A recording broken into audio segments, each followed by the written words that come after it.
نحمده ونستعينه ونستغفره ونؤمن به ونتوكل عليه ونعوذ بالله من شرور أنفسنا ومن سيئات أعمالنا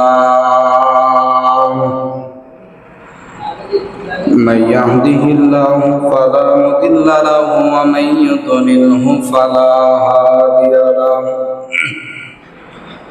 ونشهد أن لا إله إلا الله وحده لا شريك له ونشهد أن سيدنا وسندنا وحبيبنا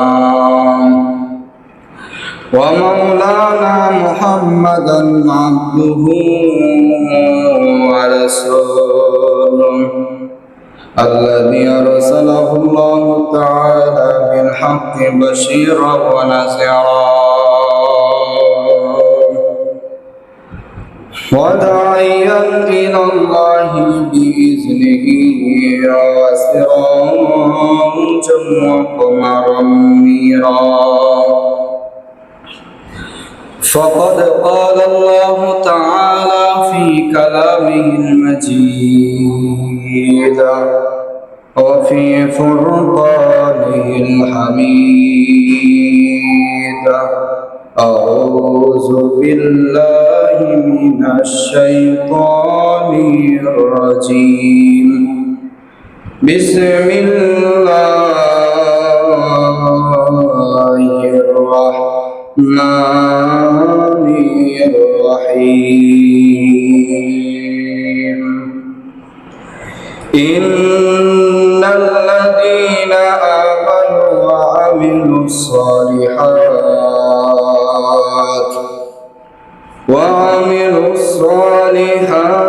لهم جنات تجري من تحتها الأنهار ذلك الفوز الكبير صدق الله مولانا العظيم وصدق رسوله النبي الأمي الكريم ونحن على ذلك من الشاهدين والشاكرين والحمد لله رب العالمين وقال النبي صلى الله عليه وسلم المسلم أخو المسلم وقال تعالى آية الأخرى بسم الله الرحمن الرحيم إن الله وملائكته يصلون على النبي يا أيها الذين آمنوا صلوا عليه وسلموا تسليما محبت درود إبراهيم قريب اللهم صل على محمد وعلى آل محمد كما صليت على إبراهيم وعلى آل إبراهيم إنك حميد مجيد اللهم بارك على محمد وعلى آل محمد كما باركت على إبراهيم وعلى آل إبراهيم إنك حميد مجيد محبت الطلب والعلا بكماله كشف الدجى بجماله أسلت جميع خصاله صلوا عليه وآله محبت لا إله إلا الله جور لا إله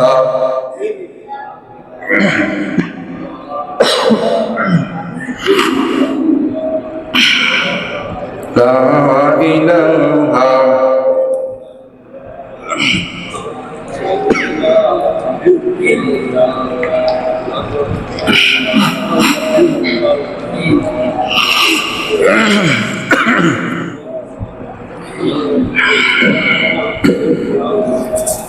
লা ইলাহা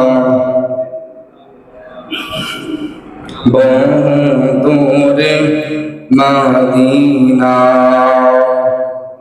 কেমনে যাব জানি না দয়ার আল্লাহ দয়া কর নিয়ে যাও না মদিনা লা ইলাহা ইল্লাল্লাহ লা ইলাহা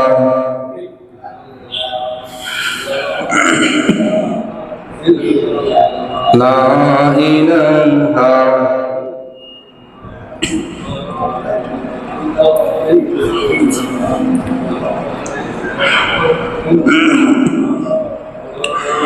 লা ইলাহা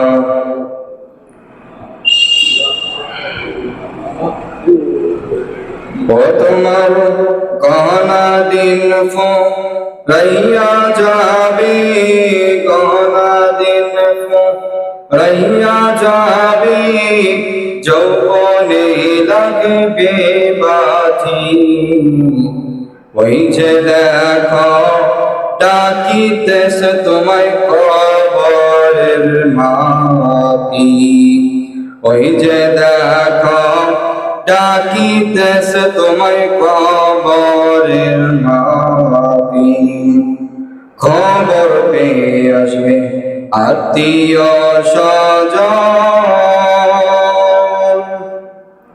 তোমারি চার পাশে বৈশা তারা করিবে কান্দন খবর পেয়ে আসবে আত্মীয় স্বজন তোমারি চার পাশে বৈশা তারা করিবে কান্দন ও তোমার গহনা দিন রাইয়া যাবে যৌবনে লাগবে বাঁচি ওই যে দেখো ডাকিতেছে তোমায় কবরের মাটি লা ইলাহা ইল্লাল্লাহু মুহাম্মাদুর রাসূলুল্লাহ সাল্লাল্লাহু আলাইহি ওয়াসাল্লাম। আমরা সকলে পড়ি সাল্লাল্লাহু আলাইহি ওয়াসাল্লাম। আলহামদুলিল্লাহ, আল্লাহ তাআলার দরবারে শুকরিয়া আদায় করি যে মহান রব্বুল আলামিন আপনাকে আমাকে পবিত্র দিন জুমার দিন জুমার আযান হওয়ার সাথে সাথে দুনিয়ার সমস্ত কাজ থেকে ফারেক করে জুলদা করে আলাদা করে আল্লাহ রব্বুল আলামিন আপনাকে আমাকে আল্লাহ তাআলার প্রিয় ঘর মসজিদে আসার বসার এবং আল্লাহকে কিছুক্ষণ ডাকার তৌফিক দান করেছে। সেই জন্য সে মহান রব্বুল আলামিনের দরবারে মন থেকে দিল করে কালেমাত শুকর আদায় করে সকলেই বলি আলহামদুলিল্লাহ। শুকরিয়া আরো আদায় করি আল্লাহ রাব্বুল আলামিন আপনাকে আমাকে সুস্থতার নিয়ামত দান করেছে। কথা বলেন ঠিক কিনা? আমি প্রত্যেক জুমার ভিতরে বলি সুস্থতা বান্দার জন্য সবচেয়ে দামি একটা নিয়ামত।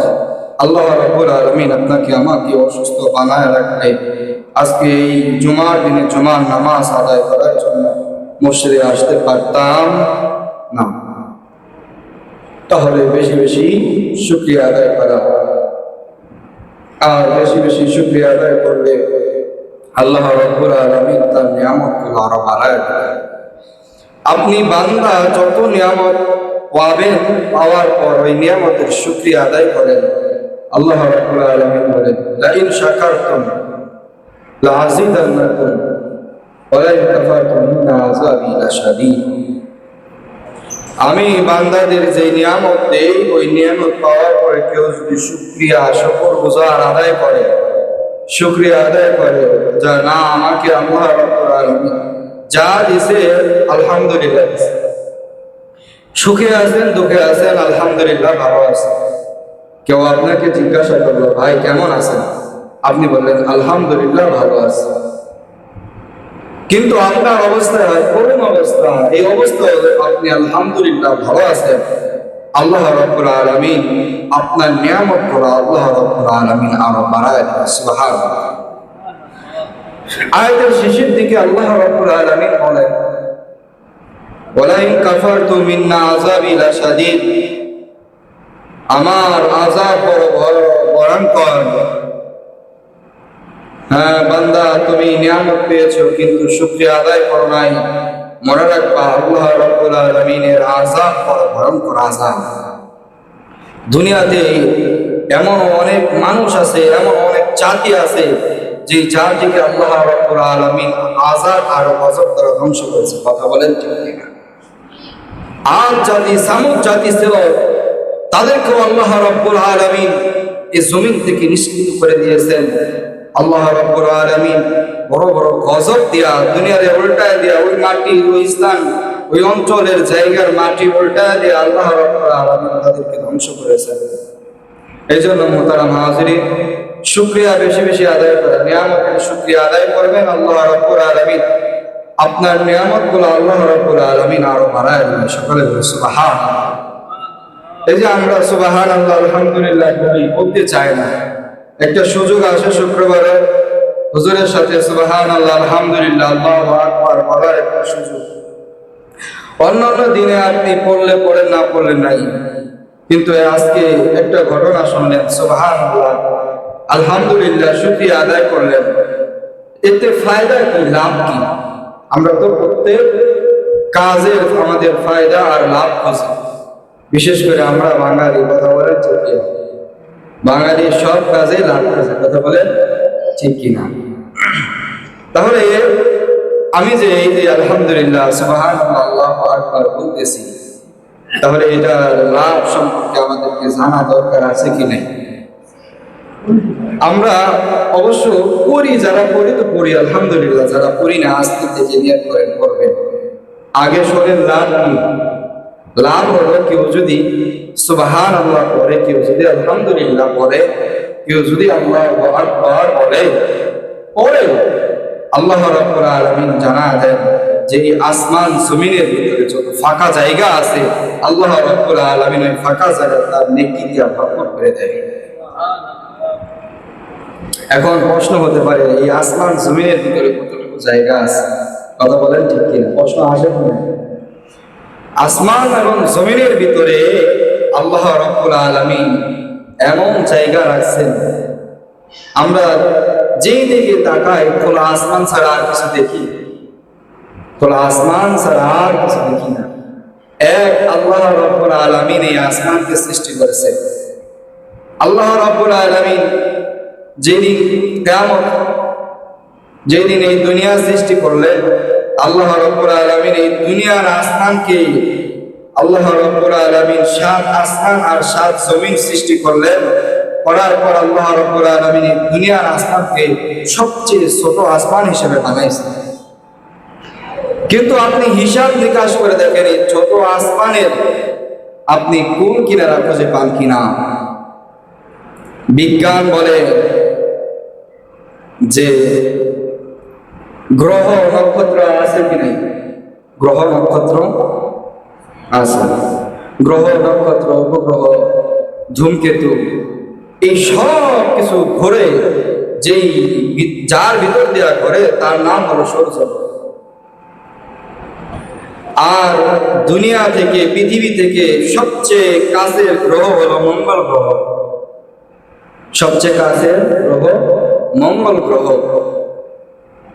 বিজ্ঞান বলে এই সবচেয়ে কাছের গ্রহ একটা থেকে আরেকটার দূরত্ব হলো 8 কোটি মাইল দূরে। তাহলে ভাবেন 8 কোটি মাইল দূরে যদি পৃথিবী থেকে এই মঙ্গল গ্রহের দূরত্ব হয়, তাহলে আরো অন্যান্য গ্রহগুলোর দূরত্ব কত? এই গ্রহ, উপগ্রহ, নক্ষত্র, ধূমকেতু যার ভিতর দিয়ে ঘোরে তার নাম হলো সৌরজগৎ। এবং প্রত্যেকটা গ্রহ, উপগ্রহ একটা থেকে আরেকটার দূরত্ব হলো 33 লক্ষ আলোকবর্ষ। কত? 33 লক্ষ আলোকবর্ষ। 33 লক্ষ আলোকবর্ষ কাকে বলে? এক আলোকবর্ষ হলো আমরা 1 সেকেন্ডে প্রায় আপনার 88 কিলোমিটার পর্যন্ত, 88 লক্ষ কিলোমিটার পর্যন্ত এই বিদ্যুতের ছড়া যায়, আলো ছড়া যায়। এইভাবে ছড়াইতে ছড়াইতে ছড়াইতে, এইভাবে আলো ছড়াইতে ছড়াইতে ছড়াইতে 1 নয় 2 নয়, 1 মাস নয় 2 মাস নয়, 1 ঘন্টা নয় 2 ঘন্টা নয়, 1 দিন নয় 2 দিন নয়, 1 বছর নয় 2 বছর নয়, 1 লক্ষ বছর নয়, এইভাবে 33 লক্ষ বছর আলোকবর্ষ যতদূর পর্যন্ত যাবে, একটা নক্ষত্র থেকে একটা নক্ষত্রের দূরত্ব তত। আমি কিন্তু আসমান এবং জমিনের ভিতরে যে ফাঁকা জায়গা আছে, কারণ আমরা লাভ করি সব কাজের ভিতরে, সুবহানাল্লাহ আলহামদুলিল্লাহ আল্লাহু আকবার বললাম, এটা লাভ জানতে হবে না যে আল্লাহ রাব্বুল আলামিন বলছেন যে জমিন এবং আসমানের ভিতরে যে ফাঁকা জায়গাগুলো আছে, সব জায়গা আল্লাহ রাব্বুল আলামিন নেকি দ্বারা ভরপুর করে দেয়। একবার করছেন নেকি দ্বারা ভরপুর করে দিয়েছে, দুইবার করছেন দুইবার নেকি দ্বারা, যতবার করবেন ততবার আল্লাহ রাব্বুল আলামিন নেকি দিয়া ভরপুর করে দেয়। এই যে উপগ্রহগুলো ঘুরে যার ভিতর দিয়া, তার নাম হলো সৌরজগৎ। বিজ্ঞান বলে এরকম 15,000 কোটি সৌরজগৎ যার ভিতর দিয়া ঘুরে, তার নাম হলো গ্যালাক্সি। এমনকি একটা সৌরজগৎ থেকে আরেকটা সৌরজগতের দূরত্ব, ওই যে একটা গ্রহ হিসাব করেন, এক গ্রহ থেকে আরেক গ্রহের দূরত্ব 33 লক্ষ আলোকবর্ষ। এইভাবে কোটি কোটি গ্রহ সৌরজগতের ভিতরে ঘুরতেছে, একটা থেকে আরেকটার দূরত্ব এরকম সেম টু সেম আপনার 15,000 কোটি যে সৌরজগৎ আছে, এরকম সৌরজগৎ একটা থেকে আরেকটার দূরত্ব হলো 15,000 কোটি, 33 লক্ষ আলোকবর্ষ দূরত্ব। তাহলে কত বড় জায়গা দেখেন। শুধু তা না, তারপরও দেখেন বিজ্ঞান কি বলে। এরপরে এই গ্যালাক্সি 15,000 গ্যালাক্সি মিলে হয় গ্যালাক্সি গুচ্ছ, 15,000 কোটি গ্যালাক্সি মিলে 15,000 এই গ্যালাক্সি গুলো ঘুরে, 15,000 কোটি গ্যালাক্সি যার ভিতর দিয়ে ঘুরে, তার নাম হলো গ্যালাক্সি গুচ্ছ। বিজ্ঞান বলতেছে এরকম একটা থেকে আরেকটার দূরত্ব সেম 33 লক্ষ আলোকবর্ষ। দুনিয়ার ভিতরে যে ফাঁকা জায়গাগুলো আছে, আসমানের উপরে যে ফাঁকা জায়গা আছে, ওই ফাঁকা জায়গার দূরত্ব বলা হয়েছে। বিজ্ঞান তারপরে বলেন যে এরকম গ্যালাক্সি গুচ্ছ, 15,000 গ্যালাক্সি গুচ্ছ মিলে যেই যার ভিতর দিয়া ঘরে, তার নাম হলো মহাগ্যালাক্সি। এই এক একটার দূরত্ব 33 লক্ষ আলোকবর্ষ। তাহলে উপরে কত জায়গা আছে? বিজ্ঞান বলে আসমান এর কোন কিনারা নাই, আসমান বলতে কিছু নাই। যখন সূর্য ডুবে তার আলো উপরের দিকে ওঠা, আকাশ নীল দেখা যায় না, এটা ভুল। কারণ আল্লাহ নবী সাল্লাল্লাহু আলাইহি ওয়াসাল্লাম যখন মেরাজে যান, মেরাজে যাওয়ার সময় আল্লাহ নবী সাল্লাল্লাহু আলাইহি ওয়াসাল্লাম যখন তাকে প্রথম আসমানে নিয়ে যাওয়া হইল, হযরত জিবরাইল আমিন প্রথম আসমানে নিয়ে গেলেন। নিয়ে যাওয়ার পর প্রথম আসমানের দরজার কাছে দাঁড়ায় বলতেছে যে আমরা আসছি, দরজা খুলে দাও। আকাশের আসমানের দরজার যেই ফেরেশতাগুলো গার্ডে ছিল, তারা বলতেছে কে আপনি, কাকে নিয়ে আসছেন? বলতেছে আল্লাহ রাব্বুল আলামিনের হুকুমে আমি মুহাম্মদ সাল্লাল্লাহু আলাইহি ওয়াসাল্লামকে নিয়ে আসছি। এটা বলার পর প্রথম আসমানের দরজা খুলে দিয়েছেন। এটা কোরআন হাদিস দ্বারা প্রমাণিত, মেরাজ প্রমাণিত। তাহলে কোরআন বলতেছে দরজা আছে, বিজ্ঞান বলে দরজা নাই। তার মানে বিজ্ঞানের ভুল আছে। যেরকম ওই যে ওই গল্পের মতো হয়ে গেল, ছেলেকে বিবাহ করাইছে, বিবাহ করানোর পর ছেলের বউ কে বলা হয়েছে পরের দিন সকালবেলা পানি নিয়ে আসা, কলসি দিয়া পানি আনার সময় কলসির ভিতরে তার হার বা আংটি ভিতরে পড়ে যায়। মা এদিক দিয়ে ডাকতেছে, বৌমা পানি নিয়ে আসো না কেন, পানি নিয়ে আসো না কেন? বলতেছে আমার হারটা হারায় গেছে বা আংটিটা হারায় গেছে। কোথায় হারাইছে? আর কোথাও না, আপনাদের কলসির ভিতরে হারাইছে। মা ডাক দেওয়া বলে, কলসির ভিতরে যদি হারায় থাকে তাহলে তো আংটি পাওয়া যাবে, হাত দিয়ে বের করে নাও। বৌমা ডাক দেয়া বলতেছে, আমি তো হাত দিয়া খুঁজতেছি, কিন্তু আপনাদের কলসির কিনারা তো নাই, কলসির নিচের মুখ তো নাই। তাহলে এই গল্পের মতো বিজ্ঞানের গল্প হয়ে গেছে।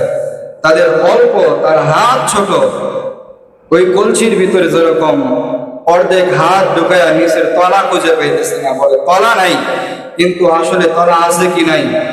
কলসির তলা আছে।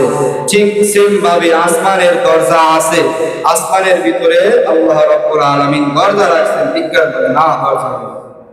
এই জন্য মুহতারাম নাজরিন, এই সুবহানাল্লাহ আলহামদুলিল্লাহ বলার পর আমার আপনার আমল নামায় যে সওয়াব লিখা দেওয়া হয়, সেটা হলো এই আসমান জমিনের ভিতরে যত জায়গা আছে, ফাঁকা জায়গা আছে, সব জায়গা আল্লাহ রাব্বুল আলামিন ভরাট করে দেন। সুবহানাল্লাহ। এই জন্য আল্লাহ রাব্বুল আলামিনের এই নামগুলো করা দরকার আছে কি নাই? বিশেষ করে আমরা এগুলো করবো সুবহানাল্লাহ আলহামদুলিল্লাহ, আমরা প্রত্যেক নামাজের করে করবো সুবহানাল্লাহ করি, আলহামদুলিল্লাহ করি, আল্লাহু আকবার করি। প্রত্যেক নামাজে যদি পড়েন, দেখেন প্রত্যেক নামাজের পর পড়ার পর আপনার আমল নামায় কি পরিমাণ সওয়াব আল্লাহ রাব্বুল আলামিন জমা করে দিয়েছে। এজন্য করবেন তো ইনশাআল্লাহ, এই আমলগুলো করবেন তো ইনশাআল্লাহ। মুহতারাম হাজিরিন, যে আয়াতে কারিমা তেলাওয়াত করেছিলাম, আল্লাহ রাব্বুল আলামিন বলেন, ইন্নাল্লাযীনা আমানু ওয়া আমিলুস সালিহাতি লাহুম জান্নাতুন তাজরি মিন তাহতিহাল আনহার যালিকাল ফাওজুল কাবীর। আল্লাহ রাব্বুল আলামিন বলেন, ইন্নাল্লাযীনা আমানু, নিশ্চয় যারা ঈমান এনেছে। কারা? নিশ্চয়ই যারা ঈমান এনেছে, ওয়া আমিলুস সালিহাত, এবং নেক কাজ করেছে, সলেহ ভালো কাজ করেছে, লাহুম জান্নাতুন তাজরি মিন তাহতিহাল আনহার, তাদের জন্য আল্লাহ রাব্বুল আলামিন এমন একটা জান্নাতের ব্যবস্থা করবেন, যে জান্নাতের নিচে আল্লাহ রাব্বুল আলামিন নহর সৃষ্টি করে দিবেন। সুবহানাল্লাহ। এখন আমাদের জন্য আমি আর আপনি কি ওই পরিমাণ আমল করতে পারছি কিনা, আমি আর আপনি ওই পরিমাণ নেক কাজগুলো করতে পারছি কিনা, এটা আমি আর আপনি ভালো জানি। এখন আল্লাহ রাব্বুল আলামিন ডাক দিয়ে বললেন, ইয়া আইয়ুহাল্লাযীনা আমানু, হে ঈমানদারেরা, ওয়া আমিলুস সালিহাত, তোমরা আমলে সালেহ করো, ভালো কাজগুলো করো, তাহলেই তোমরা জান্নাতে যেতে পারবা।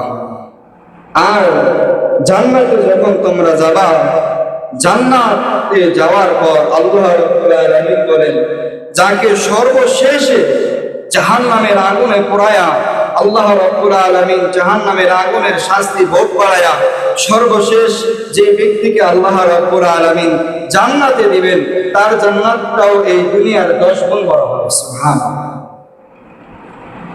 এক একটা জান্নাত এত বড় হবে, যার বর্ণনা হযরত জিবরাইল আলাইহিস সালাতু ওয়াস সালাম একবার রাসূলুল্লাহ সাল্লাল্লাহু আলাইহি ওয়াসাল্লামকে বর্ণনা করেন, ইয়া রাসূলুল্লাহ, আমি আল্লাহ রাব্বুল আলামিনকে একবার বললাম, আর রাব্বুল আলামিন, আমি একটু জান্নাতে ঘুরে দেখতে চাই, যে কোনো একটা জান্নাত ঘুরে দেখতে চাই। আল্লাহ রাব্বুল আলামিন বললেন, ঠিক আছে, ঘুরে দেখো। এর আগে জানতে হবে হযরত জিবরাইল আলাইহিস সালাতু ওয়াস সালামের আল্লাহ রাব্বুল আলামিন হযরত জিবরাইল আলাইহিস সালাতু ওয়াস সালামকে 600 পাখা দান করেছিলেন। 600 পাখা আল্লাহ রাব্বুল আলামিন দান করেছিলেন। একবার রাসূলুল্লাহ সাল্লাল্লাহু আলাইহি ওয়াসাল্লাম বলেন, আও জিবরাইল, তোমার আসল রূপ কি, তোমার সুরত কি আমি একটু দেখতে পারি? তোমার মূল সুরত আমাকে একটু কি দেখাইবা কিনা? এই কথা বলার পর হযরত জিবরাইল আলাইহিস সালাতু ওয়াস সালাম বলেন, ইয়া রাসূলুল্লাহ, আপনি তো আমার মূল রূপ দেখতে পারবেন না, তারপর আমি দেখাই। আপনি একটা কাজ করেন, পূর্ব আকাশের দিকে তাকান। হযরত জিবরাইল আলাইহিস সালাতু ওয়াস সালাম অদৃশ্য হয়ে গেলেন। হযরত জিবরাইল আলাইহিস সালাতু ওয়াস সালাম অদৃশ্য হয়ে গেলেন। রাসূলুল্লাহ সাল্লাল্লাহু আলাইহি ওয়াসাল্লাম পূর্ব আকাশের দিকে তাকায় আছেন। আর দেখতেছে যে উপর থেকে কালো কি কাপড়ের মতো পড়তেছে, পড়তে পড়তে নিচের যে জায়গাগুলো ছিল পূর্ব আকাশের নিচের জায়গাগুলো ভরা হয়ে গেছে কালো কাপড় দিয়া, প্রায় আসমান সম পরিমাণ হয়ে গেছে। কিছুক্ষণ পর দেখে কালো কাপড় গুলো নাই, উদাও হয়ে গেছে। হযরত জিবরাইল আলাইহিস সালাতু ওয়াস সালাম রাসূলুল্লাহ সাল্লাল্লাহু আলাইহি ওয়াসাল্লামের সামনে উপস্থিত হয়ে গেছে, হাজির হয়ে গেছে। হাজির হয়ে বলতেছে, ইয়া রাসূলুল্লাহ, আপনি কি আমার মূল সুরত দেখছেন কিনা? রাসূলুল্লাহ সাল্লাল্লাহু আলাইহি ওয়াসাল্লাম বলেন, না না জিবরাইল, আমি তোমার মূল সুরত দেখতে পারি নাই। হযরত জিবরাইল আলাইহিস সালাতু ওয়াস সালাম বলে, আপনি পূর্ব আকাশের দিকে কিছু দেখছেন কিনা? রাসূলুল্লাহ সাল্লাল্লাহু আলাইহি ওয়াসাল্লাম বলেন, আমি পূর্ব আকাশে দেখলাম, আকাশ থেকে আসমান থেকে একটা কালো কাপড়ের মতো কি যেন নিচে পড়তেছে। পড়তে পড়তে যে জায়গাগুলো ছিল উত্তর দক্ষিণে পূর্বতে সব জায়গাগুলো কালো কাপড় দিয়া ভরা হয়ে গেছে, কালো কাপড় দিয়া ভরা হয়ে গেছে। শুধু তা না, আমি দেখতেছি উপরে ওর দিকে যা আছে, উপরের দিকে যে ফাঁকা জায়গাগুলো আছে ওই ফাঁকা জায়গাগুলো ভরা হয়ে গেছে। হযরত জিবরাইল আলাইহিস সালাতু ওয়াস সালাম বলে, ইয়া রাসূলুল্লাহ, এরকম আমার একটা পাখা শুধু নিচের দিকে ছাড়ছিলাম, এই জমিনের ভিতরে ভরে গেছে, এই পূর্ব আকাশ ভরে গেছে। তারপরও আমার ওই পাখার পুরাপুরি যে রূপ ছিল, পুরাপুরি জায়গাটা তার পুরাপুরি ভাবে দিতে পারি নাই। এইভাবে বলতেছে জিবরাইল আলাইহিস সালাতু ওয়াস সালাম বলে, ইয়া রাসূলুল্লাহ, এইভাবে আল্লাহ রাব্বুল আলামিন আমার শরীরের সাথে 600 পাখা নিযুক্ত করে দিয়েছেন। এক একটা পাখা এত বড়, যার মাথা আছে শেষ নাই, এরকম বড় বড় পাখা নিযুক্ত করে দিয়েছেন। হযরত জিবরাইল আলাইহিস সালাতু ওয়াস সালাম এই বর্ণনা দেওয়া শেষ হয়ে গেল। মুহতারাম হাজিরিন, ওদের জান্নাতের কথা বলছিলাম, কারণ জিবরাইল আলাইহিস সালাতু ওয়াস সালামের কি পরিমাণ সূরত আর শক্তি ছিল দেখেন। এটা বোঝানোর জন্য এই গল্পটা বললাম, এই ঘটনাটা বললাম। হযরত জিবরাইল আলাইহিস সালাতু ওয়াস সালাম আল্লাহকে বললেন, আ রব্বুল আলামিন, আমি একটু জান্নাত ঘুরে দেখতে চাই। আল্লাহ রাব্বুল আলামিন বললেন, ঠিক আছে ঠিক আছে, করে দেখো।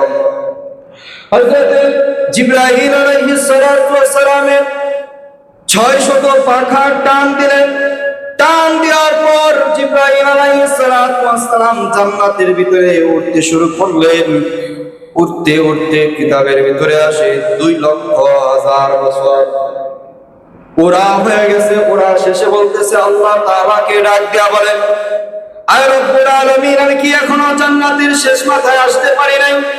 আল্লাহ রব্বুল আলামিন বলেন, জিবরাইল, না না, তুমি 2,00,000 বছর চলছো, তোমার 600 পাখা দিয়া চলছো, তুমি এখনো পর্যন্ত জান্নাতের একটা খুঁটি থেকে আরেকটা খুঁটি পর্যন্ত যাইতে পারো নাই।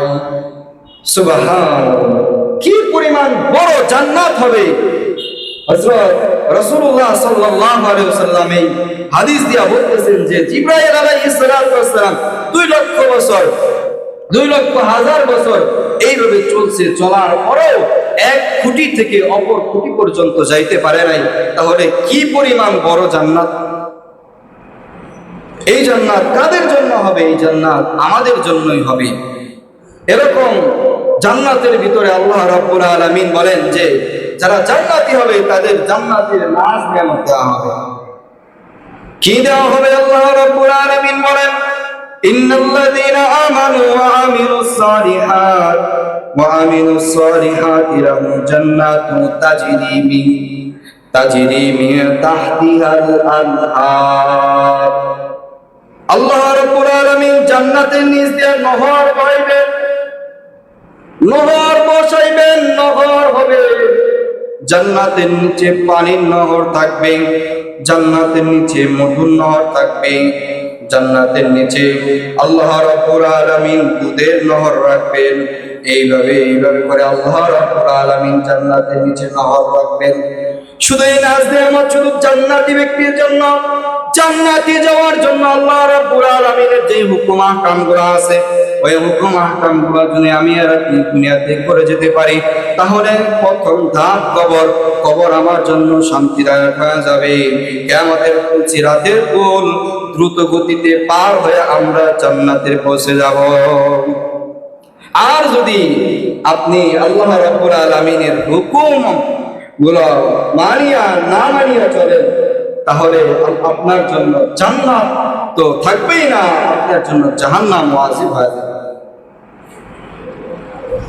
এইভাবে আল্লাহ রাব্বুল আলামিন আরো বলবেন জান্নাতি ব্যক্তিকে, অজান্নাতি ব্যক্তি তোমার আর কি লাগবে?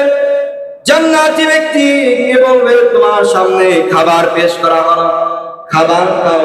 হাদিসের ভিতরে আসে আল্লাহ নবী সাল্লাল্লাহু আলাইহি ওয়াসাল্লাম বলেন, জান্নাতি ব্যক্তির সামনে ৬০,০০০ রকমের খাবার উপস্থিত করা হবে।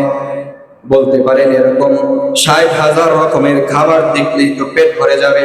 মোহতারাম, না, আল্লাহ রাব্বুল আলামিন আপনাকে ওরকম দৈহিক শক্তিও বানায় দিবেন, আপনার শরীর এরকমও বানায় দিবেন যে আপনি এক মিনিটেই ৬০,০০০ রকমের ফল ফলানি যা আছে, যা আইটেম গুলো থাকবে সবগুলো খেয়ে ফেলবেন। খাওয়ার পর আপনার কি প্রস্রাব পায়খানা করার প্রয়োজন হবে কিনা? মুহতারাম হাজরিন, না না, জান্নাতের ভিতরে আপনার প্রস্রাব পায়খানা করার প্রয়োজন হবে না। আপনি শুধু একটা ঢেকুর দিবেন, ঢেকুর দেওয়ার সাথে সাথে ওই ঢেকুরের মাধ্যমে আপনার সমস্ত খাবার হজম হয়ে যাবে। আল্লাহ রাব্বুল আলামিন বান্দাকে বলবে, বান্দা তোমার কি প্রয়োজন? বান্দা বলবে, ইয়া আল্লাহ, হে আল্লাহ, তোমার দিদারের প্রয়োজন। আল্লাহ রাব্বুল আলামিন বলবে, বান্দা এত আগেই না, এত আগেই না, আগে জান্নাতের নাজ নেয়ামত ভোগ করো, তারপরে আমার সাথে দিদার হবে। এইভাবে আল্লাহ রাব্বুল আলামিন আরো বলেন, জান্নাতি ব্যক্তিরা জাহান্নামের ভিতরে কি আযাব হইতেছে, আযাব দেখার জন্য চাইবে। আল্লাহ রাব্বুল আলামিন জান্নাতের ভিতরে এমন একটা উঁচু পাহাড় তৈরি করে দিবেন, মিনিশের ভিতরে ওই ব্যক্তি ওই পাহাড়ে উঠে যাবে। পাহাড়ে ওঠার পর আপনি যত উপরে উঠবেন তত ভালো দেখবেন। আপনি বসা অবস্থায় আছেন, এদিক সেদিক ঘুরে তাকায় দেখেন, অল্প কিছু দেখা যায়। আপনি দাঁড়ান, আর একটু বেশি দেখা যাবে। টিনের উপরে ওঠেন, আরো দেখা যাবে। পাঁচতলার উপরে ওঠেন, পুরা এরিয়া, পুরা এলাকা দেখা যাবে। যত উপরে উঠবেন তত দেখা যাবে। এরকম আল্লাহ রাব্বুল আলামিন বিশাল বড় একটা পাহাড় তৈরি করে দিবেন জান্নাতে। বলবে, বান্দা দেখো দেখো, তুমি আমার দুনিয়াতে আমার কথা মতো চলেছ, আমার ইবাদত করেছ, দেখো দেখো, যদি এর ব্যতিক্রম হতো তাহলে তোমার জন্য কি পরিমাণ শাস্তি, জাহান্নাম। এরকম জান্নাতের উপর থেকে দেখবে জাহান্নামের ভিতরে যে আযাব গুলো হইতেছে। বান্দা তখন সিজদায় পড়ে যাবে। সিজদায় পড়ে যে আল্লাহ তাআলাকে বলবে, আয় রাব্বুল আলামিন, তোমার দয়া ছাড়া জান্নাতে আসা যায় নাই, তোমার দয়া দিয়াই জান্নাতে আসছি। আয় রাব্বুল আলামিন, তোমার দিদার দেয়া দাও, তোমার দিদার দেয়া দাও। আমার আপনার নবী সাল্লাল্লাহু আলাইহি ওয়াসাল্লাম তখন আপনার সামনে হাজির হয়ে যাবে। আল্লাহর নবী সাল্লাল্লাহু আলাইহি ওয়াসাল্লাম বলবে, বান্দা মাথা ওঠাও। মাথা ওঠানোর পর আল্লাহর নবী সাল্লাল্লাহু আলাইহি ওয়াসাল্লাম বলবে, বান্দা তুমি আমারে দুনিয়াতে দেখো নাই, কিন্তু আমারে বিশ্বাস করেছো, আমার কথা মতো চলেছো, চলো চলো চলো, তোমার জন্য সুপারিশ হবে আল্লাহ তাআলার দিদার। এইভাবে আল্লাহ রাব্বুল আলামিন ডাক দিয়া বলবে বান্দাকে, এই বান্দা, বান্দা তুমি পড়েছিলা লা ইলাহা ইল্লাল্লাহ, লা ইলাহা ইল্লাল্লাহ, লা ইলাহা ইল্লাল্লাহ, তুমি পড়েছিলা কুল হুয়াল্লাহু আহাদ, আল্লাহুস সামাদ, লাম ইয়ালিদ ওয়া লাম ইউলাদ ওয়া লাম ইয়াকুল লাহু কুফুয়ান আহাদ। বান্দা তুই কি আমি আল্লাহরে দেখছিলি কিনা? বান্দা ডাকতে বলবে, না না আল্লাহ, আমি তোমারে দেখি নাই। রাসূলুল্লাহ সাল্লাল্লাহু আলাইহি ওয়াসাল্লাম সকলকে নিয়ে উপস্থিত হয়ে আল্লাহ তাআলার কাছে সুপারিশ করবে, আয় রব্বুল আলামিন, আমাদেরকে দিদার দিয়া দাও, দিদার দিয়া দাও। আল্লাহ রাব্বুল আলামিন ৭০,০০০ পর্দার পিছন থেকে অল্প একটু দিদার দিবেন। সমস্ত বান্দা সেখানে বেহুশ হয়ে পড়ে যাবে। আল্লাহ রাব্বুল আলামিনের জ্যোতিতে, আল্লাহ রাব্বুল আলামিনের নূরে সমস্ত বান্দা জান্নাতের ভিতরে পড়ে যাবে। এইভাবে আল্লাহ রাব্বুল আলামিন পর্দা সরায়া সরায়া আল্লাহ রাব্বুল আলামিন দিদার, এই দিদার কারা কারা পেতে চান? আমরা সকলেই পেতে চাই। আল্লাহ রাব্বুল আলামিন আমাদেরকে আমল করে আল্লাহ রাব্বুল আলামিনের জান্নাতে যাওয়ার তৌফিক দান করুন। সকলে বলেন আমিন। এবং জাহান্নামের যে আযাবগুলো আছে, আযাব অর্থাৎ জাহান্নামের শাস্তি কেন পায় মানুষ, কেন দেওয়া হবে মানুষকে? মানুষ যখন আল্লাহ তাআলার আইনের বিরুদ্ধে যাবে, মানুষ যখন আল্লাহ তাআলার নাফরমানি করবে, মানুষ যখন আল্লাহ তাআলার সাথে কুফরি করবে, তখনই তার আযাব জাহান্নামের আযাব হয়ে যাবে। আল্লাহ রাব্বুল আলামিন আমাদের এই সব আযাব থেকে বাঁচায় রাখুন। সকলে বলেন আমিন। মুহতারাম হাজিরিন, জিবরাইল আলাইহিস সালাতু ওয়াস সালামের কথা আগে বলছিলাম। হযরত জিবরাইল আলাইহিস সালাতু ওয়াস সালামের পাখা দুনিয়াতে তিনবার প্রয়োগ করেছিলেন। 600 পাখা হযরত জিবরাইল আলাইহিস সালাতু ওয়াস সালাম দুনিয়াতে তিনবার প্রয়োগ করেছিলেন। হযরত কাব রাদিয়াল্লাহু তাআলা আনহু থেকে হাদিস, রাসূলুল্লাহ সাল্লাল্লাহু আলাইহি ওয়াসাল্লাম বলেন, রাসূলুল্লাহ সাল্লাল্লাহু আলাইহি ওয়াসাল্লাম একবার হযরত জিবরাইল আলাইহিস সালাতু ওয়াস সালামকে জিজ্ঞাসা করলেন, ও জিবরাইল, তুমি তোমার পাখাগুলোকে কয়বার ব্যবহার করেছো? হযরত জিবরাইল আলাইহিস সালাতু ওয়াস সালাম বলেন, ইয়া রাসূলুল্লাহ, আমি আমার পাখাগুলো তিনবার ব্যবহার করেছি। সমস্ত পাখাগুলো আমি তিনবার ব্যবহার করেছি। এই কথা বলার পর জানতে চাওয়া হলো, হযরত জিবরাইল আলাইহিস সালাতু ওয়াস সালাম বলেন, ইয়া রাসূলুল্লাহ, আমি আমার পাখাগুলো 600 পাখা তিনবার ব্যবহার করেছি। একবার আমি সিদরাতুল মুনতাহায়, একবারে দুনিয়ার পৃথিবীর শেষ সীমান্ত, তারপরে আল্লাহ তাআলার আরশে আসীন কুরসি। আমি একবারে শেষ সীমানার এর উপরে গেলে আমি চলে পড়ে সারখার হয়ে যাব। এর উপরে যাওয়ার আমার কোনো অনুমতি নাই। এই সিদরাতুল মুনতাহার ভিতরে আমি যখন বসে আছি, তখন আল্লাহ রাব্বুল আলামিন আমাকে হুকুম করলেন, জিবরাইল কোথায় আছো? আমি বললাম, ইয়া আল্লাহ, আমি তো সিদরাতুল মুনতাহার ভিতরে। আল্লাহ রাব্বুল আলামিন ডাক দিয়া বললেন, যাও যাও, তাড়াতাড়ি হযরত ইব্রাহিম আলাইহিস সালাতু ওয়াস সালামকে আগুনে নিক্ষেপ করা হয়েছে। যাও যাও, আগুনে নিক্ষেপ করা হয়েছে, আগুনে নিক্ষেপ করা হয়েছে। যাও যাও, ইব্রাহিম আলাইহিস সালাতু ওয়াস সালামকে আগুনের ভিতর থেকে ঠান্ডা করো। হযরত জিবরাইল আলাইহিস সালাতু ওয়াস সালাম এর আরেকটা ব্যাখ্যা পাওয়া যায়। হযরত রাসূলুল্লাহ সাল্লাল্লাহু আলাইহি ওয়াসাল্লাম বলেন যে আল্লাহ রাব্বুল আলামিন হযরত ইব্রাহিম আলাইহিস সালাতু ওয়াস সালাম যখন তার সন্তানকে আল্লাহু আকবার বলে ছুরি চালাইছে, তখন হযরত জিবরাইল আলাইহিস সালাতু ওয়াস সালাম আল্লাহ তাআলা তাকে ডাক দিয়ে বলেন যে, ও জিবরাইল, আমার খলিল, আমার বন্ধু স্বপ্নকে বাস্তবে পরিণত করতেছে, সন্তানকে কোরবানি করতেছে। যাও যাও যাও, আল্লাহু আকবার বলেছে, বার বলা বাকি আছে, তাড়াতাড়ি যাও, জান্নাতে চলে যাও। জান্নাত থেকে তুমি একটা দুম্বা নিয়ে যাইবা, জিয়া তার শরীর নিচে দিয়া দিবা। তখন হযরত জিবরাইল আলাইহিস সালাতু ওয়াস সালাম আল্লাহ তাআলাকে জিজ্ঞাসা করেছিল, আয় রব্বুল আলামিন, হযরত ইব্রাহিম আলাইহিস সালাতু ওয়াস সালাম কোন হালতে আছে? আল্লাহ তাআলা ডাকতে বলে যে হযরত ইব্রাহিম ছুরি চালায় দিয়েছে, আল্লাহু আকবার বলছে, বার বলা বাকি আছে। হযরত জিবরাইল আলাইহিস সালাতু ওয়াস সালাম তার পাখা টান দিলেন, 600 পাখা টান দিয়া জান্নাতে চলে গেছে।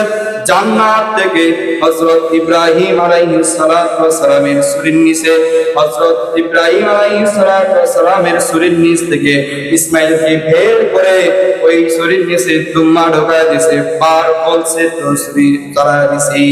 এতটুকু আল্লাহু আকবার বার বার, এই বার বলার সময়টুকুতে সিদরাতুল মুনতাহা থেকে জান্নাতে গেছে, জান্নাত থেকে আবার দুনিয়াতে আসে। আসার পর বকরি সরায় দিয়া ওই হযরত ইসমাঈলকে সরায় দিয়া বকরি দিয়া দিছে।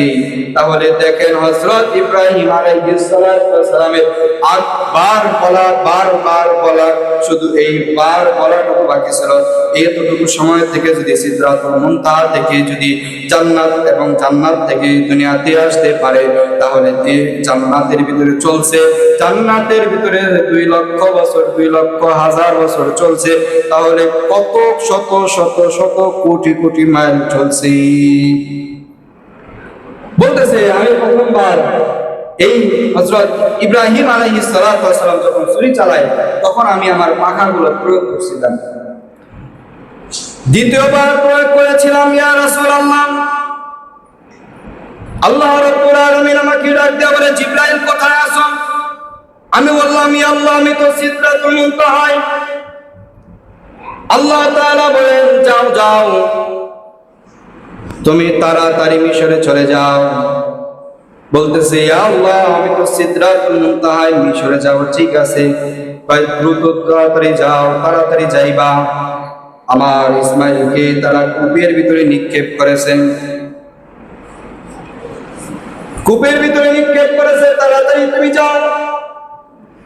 হযরত জিবরাইল আলাইহিস সালাতু ওয়াস সালাম বলেন, ইয়া আল্লাহ, কূপের ভিতরে কি নিক্ষেপ করা হয়েছে? কয়, হ্যাঁ, ছেড়ে দিয়েছে, নিচে পড়তেছে, যাও।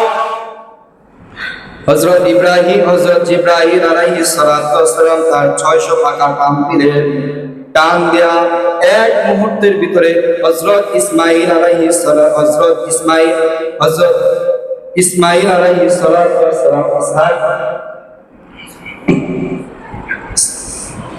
যখন টান দিলেন, টান দেওয়ার পর হযরত জিবরাইল আলাইহিস সালাতু ওয়াস সালাম চলে আসলেন হযরত ইউসুফ আলাইহিস সালাতু ওয়াস সালামকে যখন তার 10 ভাই কূপ থেকে নিক্ষেপ করেছেন। নিক্ষেপ করার পর কূপ থেকে পড়তেছে, আমি যদি এখান থেকে আমার ডাইটা নিচের দিকে ফালাই, নিচের থেকে ফালানোর সাথে সাথে নিচে পড়ে যাবে। হযরত জিবরাইল আলাইহিস সালাতু ওয়াস সালাম তার পাখাগুলো টান দিয়া এক মুহূর্তের ভিতরে চলে আসছে। এমন অবস্থায় ওই সিদরাতুল মুনতাহায় ছিল, তাকে ছেড়ে দেওয়া হয়েছে কূপের ভিতরে। এক মুহূর্তের ভিতরে চলে আসছে। চলে আইসা হযরত ইউসুফ আলাইহিস সালাতু ওয়াস সালাম কূপের ভিতরে পড়তে পড়তে তার নিচের বিধি আল্লাহ রাব্বুল আলামিনের হুকমে হযরত জিবরাইল আলাইহিস সালাতু ওয়াস সালাম পাখা দিয়া দিছি, পাখার ভিতরে পড়ছে। মুহূর্তের ভিতরে হযরত জিবরাইল আলাইহিস সালাতু ওয়াস সালাম তার 600 পাখা ব্যবহার করে কূপের ভিতরে চলে আসছে এবং হযরত ইউসুফ আলাইহিস সালাতু ওয়াস সালামকে কূপ থেকে বাঁচাইছে। তারপর বলতেছি, ইয়া রাসূলুল্লাহ, তৃতীয়বার যখন প্রয়োগ করেছি, এটা না বললে কি হয় না? বলতেছে রাসূলুল্লাহ সাল্লাল্লাহু আলাইহি ওয়াসাল্লাম বলেন, না জিবরাইল, তুমি বলো। হযরত জিবরাইল আলাইহিস সালাতু ওয়াস সালামের চোখ দিয়ে ঝরঝর করে পানি পড়তেছে। রাসূলুল্লাহ সাল্লাল্লাহু আলাইহি ওয়াসাল্লাম জিবরাইলকে ডাক দিয়ে বলে, ও আমার ভাই জিবরাইল, তুমি কেন কান্না করতেছো? তোমার চোখ বেয়ে বেয়ে কেন পানি পড়তেছে? জিবরাইল ডাক দিয়ে বলে, ইয়া রাসূলুল্লাহ, এই কথাটা আমি তৃতীয়বার যে পাখা ব্যবহার করছি এটা ব্যবহার করতে চাচ্ছি না। কয়, না, বলো। তাহলে শুনেন, তৃতীয়বার আমি ওই সময় আমার 600 পাখা ব্যবহার করেছিলাম যখন আপনি মক্কা থেকে মক্কা ছেড়ে হিজরত করে যখন তায়েফে চলে গেছিলেন। তায়েফে গিয়ে যখন দ্বীনের দাওয়াত দিতে লাগলেন, বলো কুলু লা ইলাহা ইল্লাল্লাহ, লোকদেরকে যখন বলতেছেন বলে লা ইলাহা ইল্লাল্লাহ, আল্লাহ ছাড়া কোনো মাবুদ নাই, একনিষ্ঠ এই দ্বীন, এই ধর্মে যখন আপনি দাওয়াত দিতেছিলেন, তখন তায়েফের মানুষগুলো আপনাকে আঘাত করতেছিল, ছোট ছোট বাচ্চাগুলো আপনাকে পাথর মারতেছিল। ওই পাথর মারা অবস্থায় আপনার শরীর থেকে জ্বর জ্বর করে রক্ত পড়তেছিল। যায়েদ ইবনে হারেসা আপনার পালক পুত্র সাথে ছিল, আপনার পালক পুত্রর জামা আপনার রক্ত মোবারক দিয়া ভরে গেছিল। যায়েদের কাছে আপনি কাপড় চেয়েছিলেন, যায়েদ কাপড় দাও, যায়েদের কাপড় খুলে দেওয়া হয়েছিল, আপনি ওই কাপড় দিয়ে আপনার শরীরের রক্ত মুছছিলেন। এমনকি আল্লাহ রাব্বুল আলামিন আমাকে হুকুম করলেন, জিবরাইল কোথায় আছো? আমি বললাম, ইয়া আল্লাহ, আমি তো সিদরাতুল মুনতাহায় আছি। সিদরাতুল মুনতাহা থেকে যাও যাও, আমার বন্ধুকে তায়েফের ময়দানে পাথরের আঘাতে জর্জরিত করা হয়েছে, রক্তে জর্জরিত করা হয়েছে। যাও যাও, ওই রক্ত যদি জমিনে এক ফোঁটা পড়ে তাহলে এই জমিন আর জমিন থাকবে না, কিয়ামত হয়ে যাবে, তাড়াতাড়ি যাও। হযরত জিবরাইল আলাইহিস সালাতু ওয়াস সালাম বললেন যে রক্তের ফোঁটা কি অবস্থায় আছে? আল্লাহ রাব্বুল আলামিন বলেন যে রক্তের ফোঁটা তার শরীর থেকে টকবক করতেছে, এইভাবে নড়তেছে, নিচে পড়বে এমন অবস্থা। হযরত জিবরাইল আলাইহিস সালাতু ওয়াস সালাম সিদরাতুল মুনতাহায় তার 600 পাখা টান দিলেন। টান দেয়া মুহূর্তের ভিতরে ওই ফোঁটা নিচে পড়ার আগে আগে নিচে আয়েশা হাতের ভিতরে রক্তের ফোঁটা নিয়ে আনিছে, সাথে সাথে চলে আসছে। তাহলে মুহূর্তের ভিতরে 1 সেকেন্ডেরও সময় তারও কম মুহূর্তের ভিতরে আসছে জিবরাইল আলাইহিস সালাতু ওয়াস সালামের এই 600 পাখা 3 বারই ব্যবহার করেছিলেন, আর ব্যবহার করা হয়নি। মুহতারাম হাজিরিন, আমার আপনার নবী দ্বীনের দাওয়াত দিতে গিয়া, আমার আপনার নবী দ্বীনের দাওয়াত দিতে গিয়া নিজের দান মোবারক শহীদ করেছেন। আমার আপনার নবী শরীর থেকে রক্ত ঝরেছে। আজকে ওই দ্বীন আর ওই ইসলাম বড় কঠিন অবস্থায়। কথা বলেন ঠিক কিনা?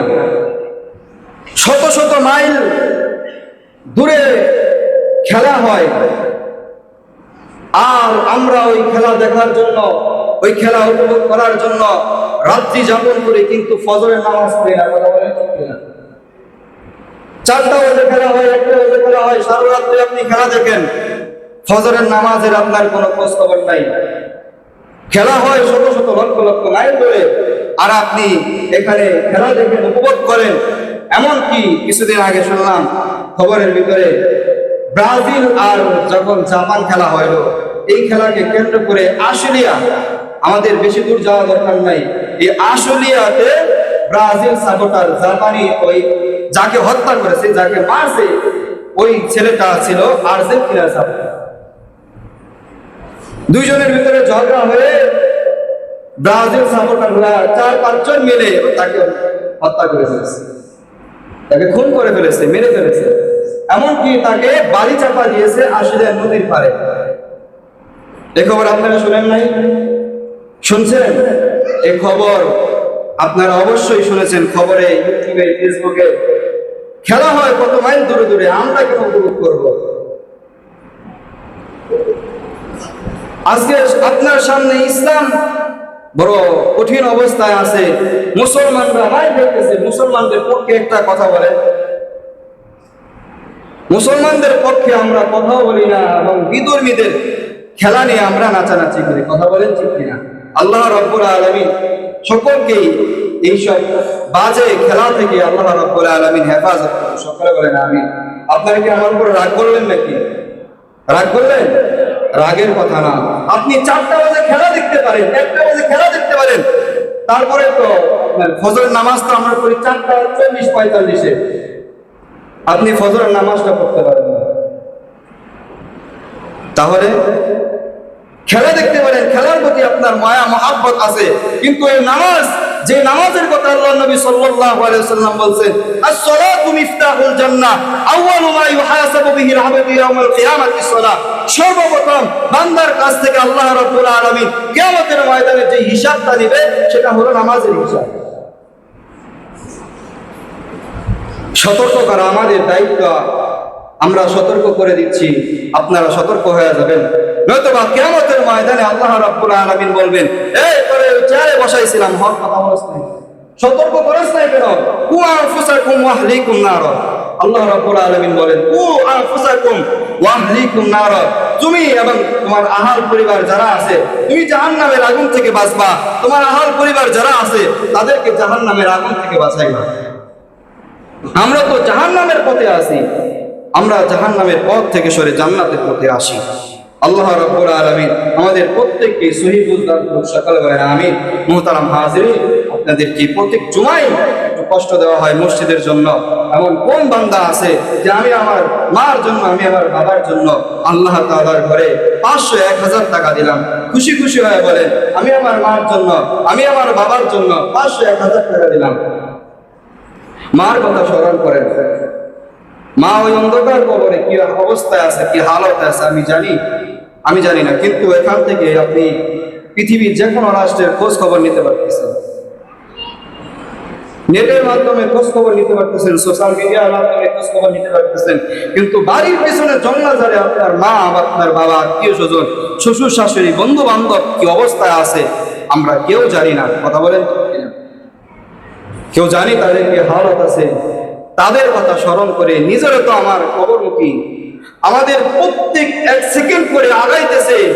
আমরা ভাবতেছি হয়তো বা আমার দিন শেষ হয়ে যেতেছে, সেকেন্ড না, আপনার সময় একেবারে মৃত্যুর পথে, একেবারে কবরের যাত্রী। আমি যদি এখান থেকে হাঁটি হাঁটি পা করে এই কবরস্থান পর্যন্ত যাই, আমি এক কদম আগাইলাম তো আমি কবরের দিকে এক কদম আগাইলাম।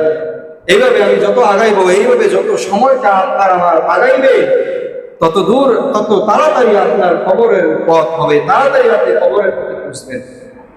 কবরের কথা স্মরণ করে বলি, আমি আমার মার জন্য, বাবার জন্য, তারা কবরে কি হালত আছে, 500-1000 টাকা দিলাম, কেউ নাই?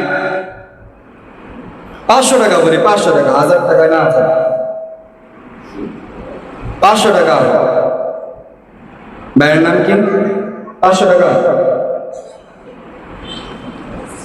এক ভাই নিয়ত করছে 500 টাকা দেবে। আল্লাহ রাব্বুল আলামিন তার দানকে কবুল করুক, মঞ্জুর করুক। সকালে বলেন আমিন, আমিন বলেন আমিন।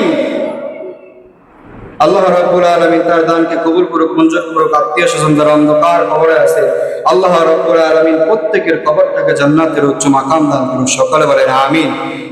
আর কেউ নাই? 500 টাকা। গত সময় কে কে যেন ওয়াদা করছিল যে এই সময় নিয়ে আসবে, নিয়ে আসছে কি? আল্লাহ রাব্বুল আলামিন আমাদের প্রত্যেককে সহিহ বুঝ দান করুন। সকালে বলেন আমিন। আমরা যারা সুন্নাত পড়ে নিয়েছি,